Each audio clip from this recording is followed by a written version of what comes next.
statistik, hitung-hitungannya pastikan bermakna atau tidak, signifikan atau tidak. Oke, modelnya apa?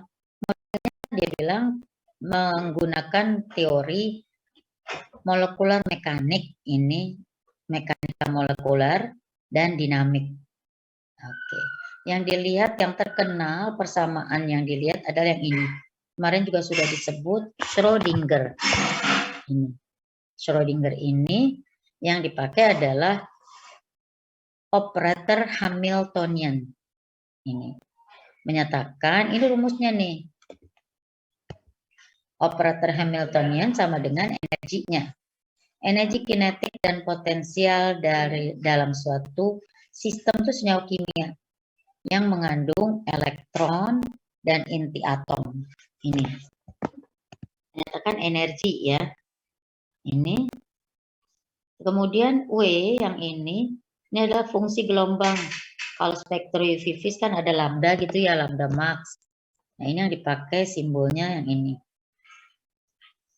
Sudah. Fungsi gelombang ini tergantung dari semua yang dilihat adalah posisi elektron dan inti atom. Energi apa? Kan tadi katanya energi. Energi kinetik dari inti, kinetik berarti gerak ya. Energi kinetik dari elektron, kemudian ada energi potensialnya, yang diamnya nih dari inti dan elektron. Semua persamaan ini dihitung keadaan istirahat.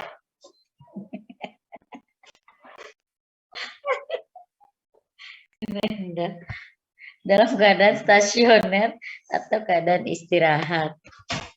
Jadi kalau dibilang kelemahannya pasti ada, semua metode ada, kelemahannya ada, keunggulannya.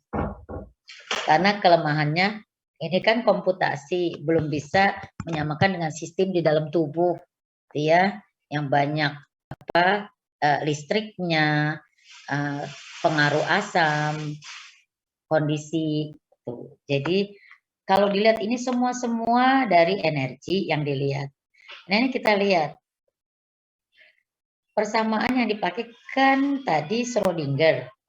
Nah Schrödinger tuh bilang begini, ada mekanika kuantum dari Schrödinger. Kemudian kita lihat setiap kali tumbukan, coba kalau ada satu balon, bola, kemudian kita lemparkan lagi bola, maka kan setelah bola ketemu, kemudian mundur kan, lepas ada jarak. Nah itu yang dilihat, dia bilang gerakan mekanik molekular. Sebenarnya molekul-molekul di tubuh juga bertumbukan. Cuma ketika bertumbukan seperti bola, kemudian ada jarak. Ini. Itu yang dipakai. Nah, keunggulannya apa? Pertama, nggak usah lagi coba-coba. Walaupun coba, tapi kan di komputasi itu beda ya. Kalau di komputasi itu kan, apa namanya, sudah, ntar aja ya.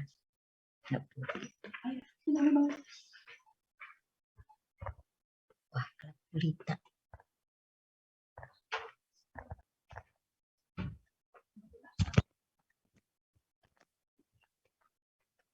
Di rumah kembali lupa bawa pendinginnya.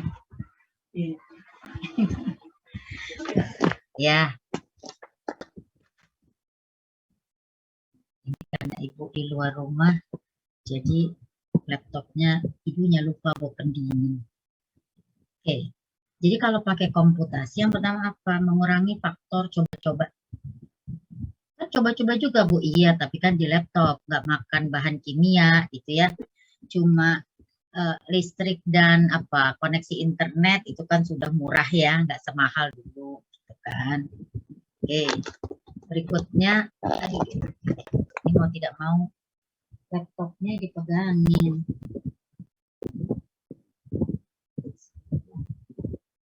Ini mau pakai apa tas laptopnya untuk, nah biar tidak terlalu panas.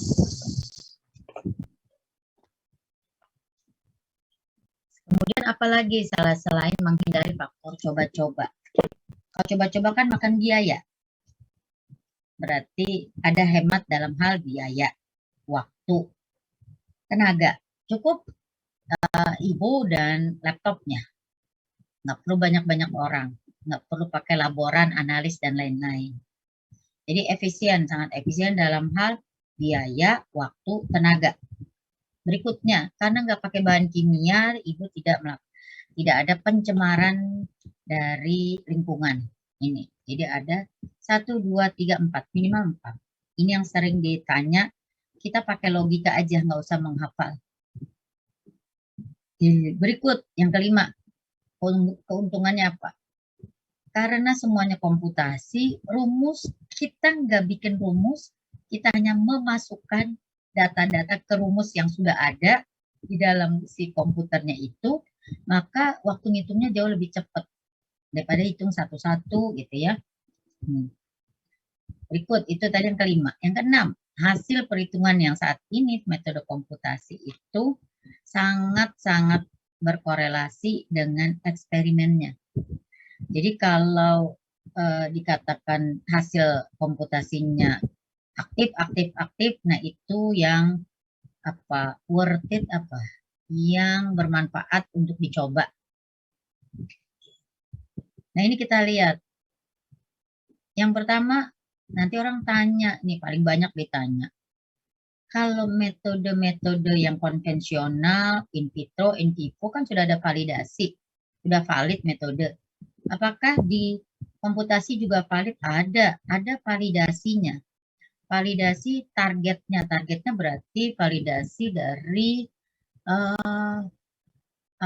target hormon, enzim yang kita pakai. Divalidasi secara komputasi. Ini HTS ada high throughput screening. High throughput screening ini yang dipakai modal sangat besar, biasanya negara maju yang punya modal ini. Jadi kayak fitokimia, tes ekstrak ini apakah ada alkaloid positif, flavonoid positif, sudah praktek belum? Fitokimia sudah belum, Akila? Belum. Jadi nanti kuliah tuh ada prakteknya. Kalau di Jepang itu sudah nggak ada lagi makan waktu, dalam berapa 1 jam gitu sudah semua positif negatif sudah dapat hasilnya. Ekstraknya cukup dimasukkan ke alat, nanti boleh di searching. Ibu lupa nih, ibu pernah cuma kok nggak ketemu ngelihat ini high throughput dan pernah ikut kita ada seminar dan workshop. Itu sama seperti kayak sekarang ada kit-kitnya. Jadi kalau dulu kan mau lihat gula darah, kolesterol, itu kan sekarang ada kitnya. Cukup ditusuk sedikit 1-2 tetes darah, kemudian lihat Bu, gulanya tinggi, kolesterolnya sekian, itu pun sama. Nih, jadi dalam waktu nggak jam-jaman ya, dalam waktu menit sudah kelihatan hasil. Alkaloid segala macam ini sudah ada high throughputnya. Istilahnya tuh high throughput screening, di hits tuh ya kayak kit itulah, ditabrakkan dengan target, kemudian keluar hasilnya. Nah kalau dalam targetnya atau yang diuji banyak, kita memanfaatkan yang ini. Merancang site itu tempat atau posisi di mana ligan berikatan. Ligan ini obatnya ya, bukannya kalau target itu hormon, protein, reseptornya. Tapi kalau ligan itu senyawa kimianya. Sudah, jadi ini ikatannya antara sel target dengan senyawa kimia, bisa high throughput screening, bisa metode komputasi, sama hasilnya, maka ada memanfaatkan yang ini, program-program komputer. Nah, istilahnya terkenal dengan nama in silico. Jadi udah ada in vitro, itu berdasarkan yang tadi kit-kit tadi. Kemudian in vivo, berarti pakai hewan coba. Kemudian yang ketiga in silico. Nah, dengan komputasi pakainya, maka disebut in silico. Yang dilihat apa? Interaksinya. Terikat apa enggak? Antara senyawa uji, senyawa hipotetik tuh yang masih diduga, dengan enzim. Enzim adalah sel target. menggunakan komputasi, jadi in silico. Yang dilihat apa? Kita bisa kesimpulannya yang mana senyawa uji yang aktif, mana yang tidak aktif. Gitu. Kemudian dari situ nggak ada hasilnya dong Bu kalau yang tidak aktif. Ingat kemampuan manusia luar biasa, Tuhan kasih. Yang tidak aktif mungkin suatu saat akan jadi senyawa yang antagonis yang dipakai. Berikut kita lihat. Tadi aktivitas. Lalu bagaimana? Kan sekarang ada toksisitas. Secara komputasi pun bisa diprediksi atau diramalkan apakah toksis atau tidak. Jadi kalau senyawa kimianya aktif tapi toksik, ya jangan dipakai. Jadi kemarin Ibu ikut seminar itu komputasi dari Pak Hari Purnomo. Dia menemukan dari skripsi sampai S3-nya menemukan paracetamol kan aktif, tetapi kan dilihat efek samping hepatotoksik. Nah, dia senyawa yang ditemukannya itu yang sudah dipatenkan aktif, tapi hepatotoksiknya, efek toksiknya jauh lebih rendah, jadi lebih aman. Memanfaatkan secara in silico, komputasi memakai metode Planck, kemudian dia sintesis. Nah, setelah diuji aktivitasnya in vitro maupun in vivo, ya aktif. Itu menunjukkan metode komputasi korelasinya sangat baik dengan in vitro dan in vivo. Nah, dua metode ligand based drug design dan structure based. Ligand based, tadi ligand kata Ibu senyawa kimia. Iya, berarti ini struktur dari senyawa kimia. Kemudian berdasarkan struktur dari enzim. Jadi structure base justru struktur dari enzim atau reseptornya. Tapi kita tuh di otak seringkali kebiasaan kalau struktur kimia. Hati-hati ya, dalam kimia komputasi terbalik. Structure base berdasarkan struktur dari protein atau reseptor. Sedangkan ligand base berdasarkan struktur kimia dari senyawa obatnya. Senyawa calon obat minimal itu namanya. Sehingga disebut karena dengan bantuan komputer maka disebut computer assisted drug design, drug discovery. Ini drug design sama drug discovery sama. Jadi penemuan obat dengan dibantu oleh komputer. Metodenya ada dua, tadi ligand base atau structure base. Kalau ligand base berdasarkan struktur kimia obat, structure base berdasarkan struktur dari proteinnya atau reseptor. Nah, kalau ligand base metodenya apa? Yang ini, pharmacophore mapping, namanya mapping itu pemetaan. Pemetaan gugus-gugus apa yang punya aktivitas. Sehingga gugus ini jangan dihilangkan. Jangan diganti, nanti aktivitasnya hilang. Kemudian QSAR. QSAR ini ada dua. Apakah kualitatif atau kuantitatif? Hubungan kualitatif struktur aktivitas atau hubungan kuantitatif struktur aktivitas. Kalau Ibu ditanya, Kila nanya Ibu yang banyak dipakai, QSAR secara umum kuantitatif. Hubungan kuantitatif. Ini jadi dihitung kuantitasnya bisa dihitung. Lalu kalau yang structure based, oh berarti molecular docking. Sehingga kalau baca jurnal molecular docking, Akila bisa jawab, oh itu yang structure based, bukan yang ligand based. Artinya docking ini memanfaatkan informasi dari reseptornya, apakah enzim, protein, hormon, kemudian DNA, RNA, dan lain-lain. Sudah. Nah, keduanya ini disebut novel design, jadi penemuan terbaru walaupun sudah sekian puluh tahun, tapi ini yang mempercepat penemuan obat. Nanti contoh asiklovir, ada yang tahu asiklovir obat apa?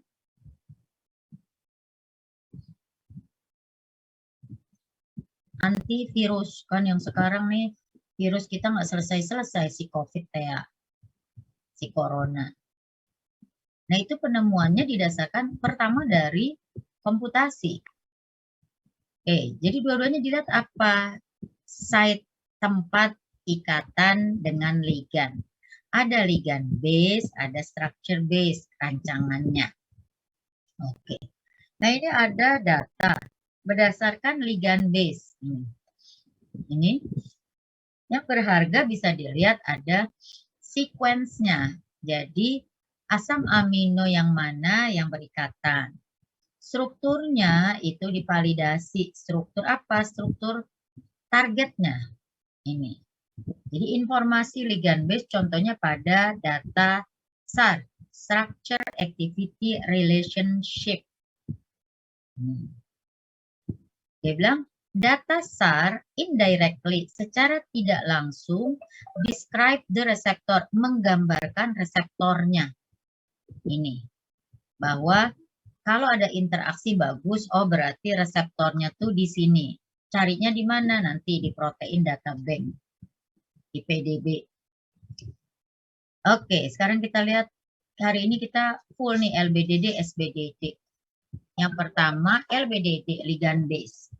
Memanfaatkan informasi dari sifat fisika kimia senyawa-senyawa calon obat atau senyawa aktif sebagai landasan dasar untuk merancang senyawa baru.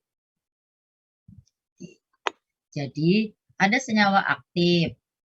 Tapi misalnya kalau ditingkatkan non-polaritasnya atau diturunkan sifat polaritasnya, maka umumnya lebih mudah untuk melewati membran-membran semi permeabel yang ada di tubuh. Tadi sudah ada pemetaan farmakofor atau farmakofor mapping dan KISAR atau HKSA. Sedangkan structure base berdasarkan struktur protein target atau struktur target. Jadi nggak harus protein.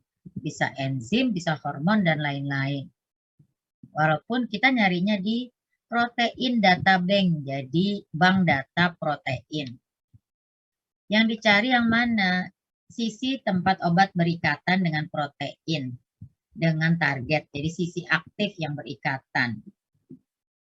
Oke, nah, kok ada struktur proteinnya? Iya, karena sudah dielusidasi ada menggunakan NMR, ada menggunakan data genomik atau bioinformatika. Metode yang terkenal dari SBDD adalah molecular docking atau disebut secara umum tuh docking. Saat ini bilangnya molecular docking. Kemudian perlu optimasi geometri. Ya, karena ini untuk menampilkan struktur molekulnya. Ini. Kalau yang ini tidak bisa digunakan, ini model mekanika molekular dan metode struktural elektronik. Ini ab initio dan semi empiris. Kalau ab initio ini butuh modal besar karena harus komputernya yang apa tuh, RAM-nya sangat-sangat besar ini. Nah, kita biasanya dipakai bukan yang ab initio mekanika kuantum, tapi yang semi empiris ini. Ini ada. Kemudian mekanika molekuler ini yang dipakai untuk HKSA ya. Hubungan kuantitatif. Kalau docking sendiri kita lihat. Struktur besarnya adalah targetnya. Dikembangkannya Kunz tadi persamaannya Schrödinger ini melihat tempat ikatan reseptor dengan obat. Karena tempat ikatan dibilang site-nya ini bagaimana senyawa obat bisa masuk ke dalam ruang reseptor. Ini. Oke.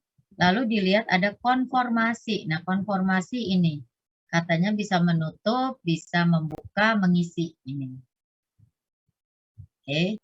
Jadi tadinya menutup, ketika datang molekul obat, kemudian yang menutup ini membuka untuk menerima ini. Nah, ini tempat berarti dari sekian reseptor ini sebesar ini, site-nya atau tempatnya adalah pada sisi yang lengkung. Padahal ini bentuknya tidak lengkung.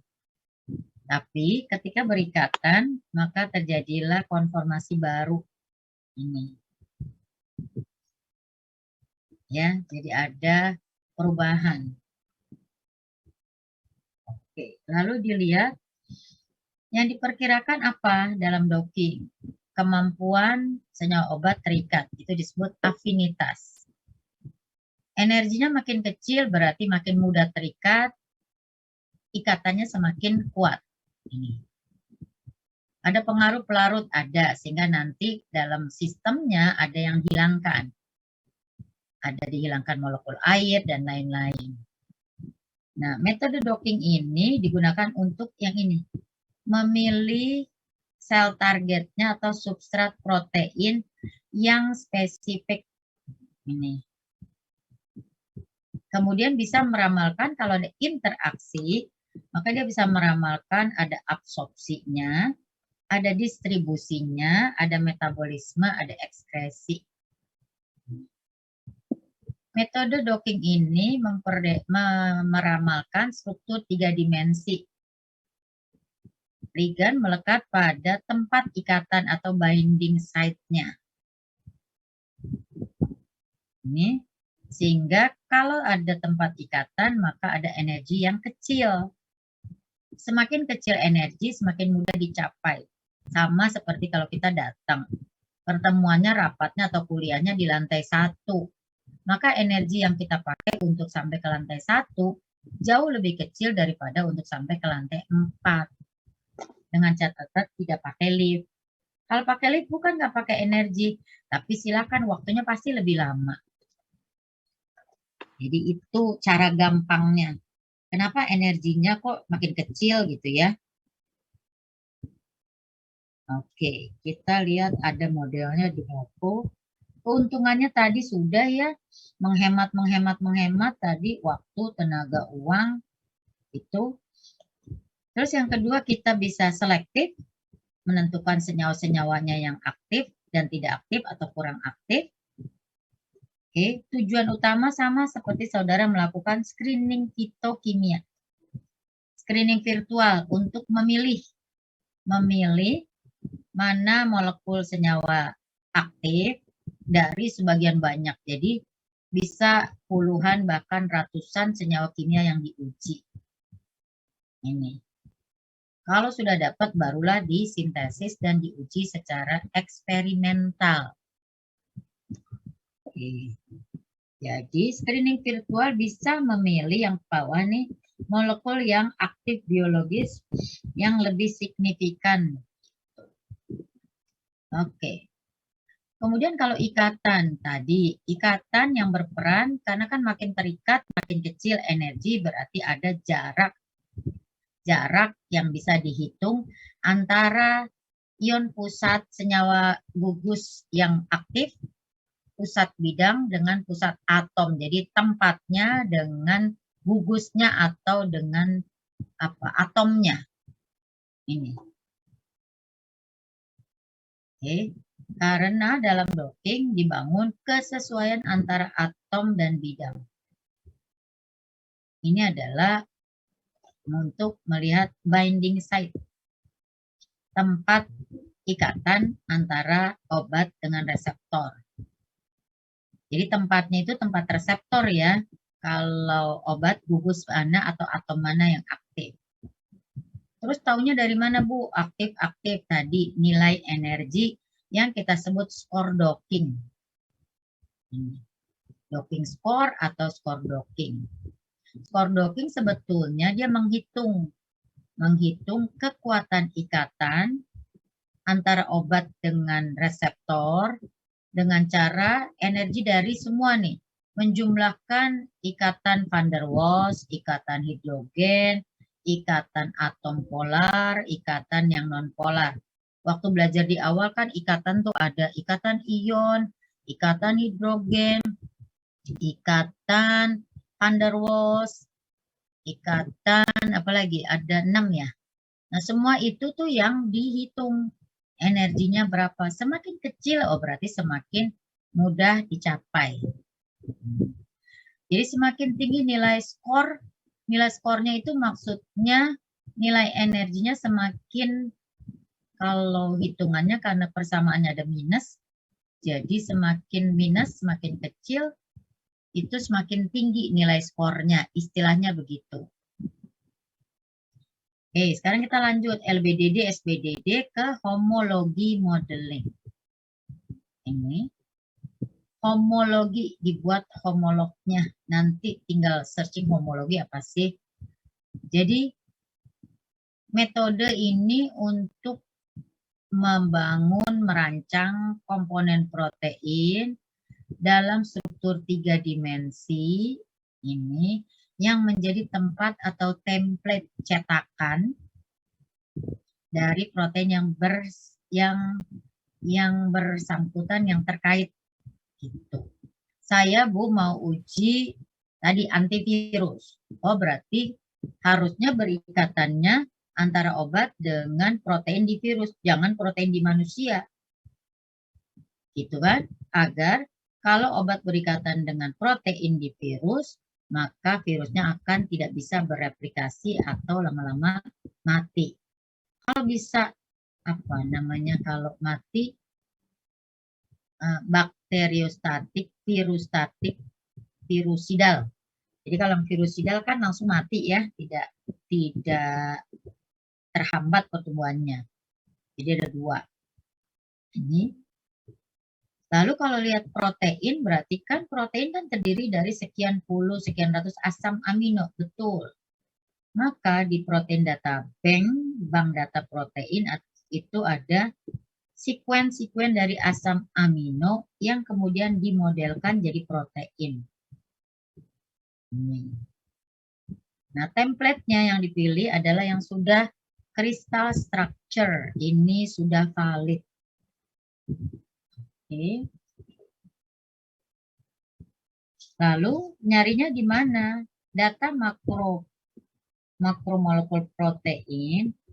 Ini database PDB-SAM atau di banknya, bank data, protein data bank, PDB.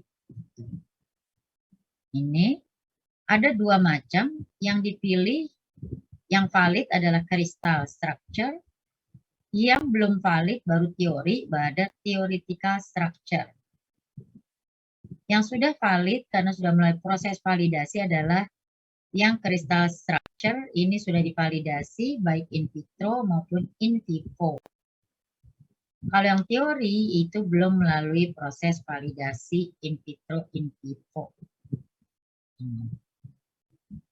Lalu ini apa? Ini tahapannya. Ada reseptor, ada senyawa uji, dua-duanya dipreparasi. Sudah. Kalau reseptor ini, jadi silakan coba www.rcsb.org, ini dicari, maka akan ketemu struktur 3 dimensi, kemudian kita download, kemudian kita protonasi, kasih proton, nanti di komputernya ada, klik ini, ada kalau nggak salah analyze, terus proton, klik, kemudian alignment itu kita coba tempelkan lagi berdasarkan dari database reseptor, kemudian kita lakukan docking. Sedangkan senyawa uji harus ada pembanding. Jadi kalau saya mau antivirus, cari, maka senyawa pembandingnya tadi apakah acyclovir, ritonavir, atau obat yang sekarang dipakai sebagai antivirus pada corona, itu yang mana? Kalau aktivitasnya energinya lebih kecil senyawa kita yang kita uji, maka aktivitasnya lebih tinggi daripada senyawa yang sudah ada ini. Ya, kalau tadi ada carinya di RCSB, kalau senyawa pembanding bisa nyarinya di drug bank atau di PubChem.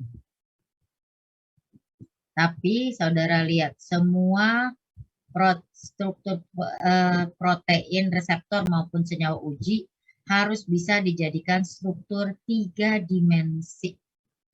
Ketika tidak bisa dijadikan 3 dimensi, maka tidak bisa diuji secara komputasi. Ini database, terakhir semua sama. Lakukan docking. Dua-duanya. Baik reseptornya dengan ligand, reseptor dengan senyawa pembanding, reseptor dengan senyawa uji. Disebut aktif bila nilai skor dockingnya lebih rendah senyawa uji dibandingkan senyawa aktif atau kontrol positifnya. Oke, ini adalah hasil akhir interaksi antara obat yang diuji yang tengah dengan reseptornya. Ini ada reseptornya di bawah. Sudah. Lalu ini adalah residu tempat ikatan. Ikatannya di mana? Jadi dari senyawa kimia ini yang banyak. Tempat ikatannya kita lihat dari kiri ke kanan atau dari kanan ke kiri deh. Ini ada O dengan ASN 426. ASN 426. Reseptornya. Pada atom O. O dari obat dengan atom H dari ujung sekuen asam amino dari protein uji. Oke. Berikutnya kita lihat ke bawah, ini ada O dengan GLN. Ini GLN yang 558. O dengan GLN yang 558.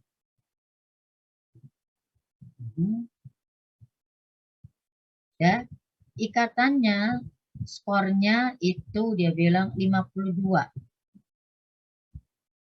Nilai skor ini jaraknya lihat, 3 dengan 2. Prinsipnya apa? Makin dekat jarak ikatan berarti semakin kuat. Ya kan? Ini memberikan nilai skornya, kontribusinya lebih besar daripada yang 37. Jadi kalau tanya ini menggambarkan apa sih? Menggambarkan adanya obat senyawa kimia yang senyawa uji berikatan dengan reseptor. Otomatis mestinya ini aktif. Lalu di sini binding site, tempat ikatannya antara obat dengan residu asam amino. Ini. Sudah? Jumlah ikatan yang ini. 1, 2, 3, 4, 5. Jadi nanti lihat, kalau senyawa aktifnya ini cuma 3 tempat ikatan, sementara senyawa uji kita ada 5, berarti yang ini mestinya ikatannya lebih kuat daripada yang senyawa kontrol positif dan ini lebih aktif. Oke, ini penggambaran yang lain. Penggambaran yang lain seperti ini, mirip-mirip. Nanti kalau ada yang ikatan, kelihatan ini ada antara obatnya dengan reseptornya. Ini penggambarannya. Oke. Sudah selesai. Kita belajar drug design tidak sampai 1 jam. Karena saudara kan harus jam 9 kata Mas Sitoh ya. Ada kuliah lagi ya. Oke. Ini kuliah terakhir bukan? Halo? Minggu ini kuliah terakhir apa bukan, Ahmad Fatoni? Ibu lupa, kayaknya kuliah terakhir deh. Apa besok masih ada ya? Oke deh, nanti Ibu lihat lagi itunya kalender akademik. Oke. Jadi nanti kalau saudara lihat ini, cukup dari 1 slide ini, drug design, saudara ada LBDD, SBDD, Kemudian kalau yang L itu ligand, berarti berdasarkan struktur kimia. Structure berarti struktur reseptor. Kalau struktur reseptornya tuh docking, molekular docking, screening virtual. Sedangkan yang ligand itu berdasarkan pharmacophore mapping dan HKSA. Oke, alhamdulillah kuliah drug design-nya selesai. Ibu, maaf. Ya. Tadi kan docking kan ada keuntungan. Kira-kira docking itu ada kekurangan nggak sih, Bu? Ada. Ya, kelemahannya karena kan kalau dia bilang ada korelasi, betul. Apakah selalu korelasinya kalau docking positif ternyata in vitro, in vivo-nya positif? Ada pengecualian, jadi suka ada yang harusnya sih kalau secara teori ya, secara teori mestinya kalau udah bilang korelasi nih kan, korelasinya baik, tapi ini kan di komputer, tidak sama dengan di tubuh manusia, tubuh hewan, kan yang dicoba hewan coba. Hewan cobanya itu belum tentu aktif, bisa jadi senyawanya malah tidak aktif. Karena yang komputasi belum bisa menggambarkan interaksi di tubuh, sistem tubuh, terutama tubuh manusia yang sangat kompleks. Walaupun secara umum, kemarin sih kuliah Pak Hari, semakin ke sini semakin terbukti bahwa ini mendekatinya tuh di atas 50%. Karena coba deh, in vitro aja, in vitro aktif, in vivo ternyata nggak aktif. Karena kan in vitro cuma di lab. Ya kan, cuma pakai kit. Sementara in vivo pakai hewan coba. Hewan coba aktif, tapi ke tubuh manusia seringkali juga belum tentu aktif, gitu ya. Jadi setiap percobaan itu ada, tetapi kalau di kemarin Ibu kuliah ikut seminar Pak Hari Purnomo yang pengarang buku Kimia Komputasi Metode Plants, itu dia bilang korelasinya itu bisa dikatakan di atas 90%. Jadi kalau ada 10% yang ternyata tidak selalu aktif secara in vivo, jawabannya adalah ada kemungkinan seperti itu. Jadi ada kelemahannya pun ada. Cuma keunggulannya jauh lebih banyak daripada metode lama. Kalau metode lama itu kebanyakan trial and error. Jadi butuh waktu, tidak efisien dalam hal waktu, dalam hal biaya, dalam hal tenaga, dalam hal pencemaran. Karena kan zat-zat kimia nanti dibuang. Oke, terima kasih Mas Sito. Ada lagi? Baik, Bu, terima kasih. Oke, ini... Oke, kalau sudah, bolehkah Ibu tutup kuliah hari ini?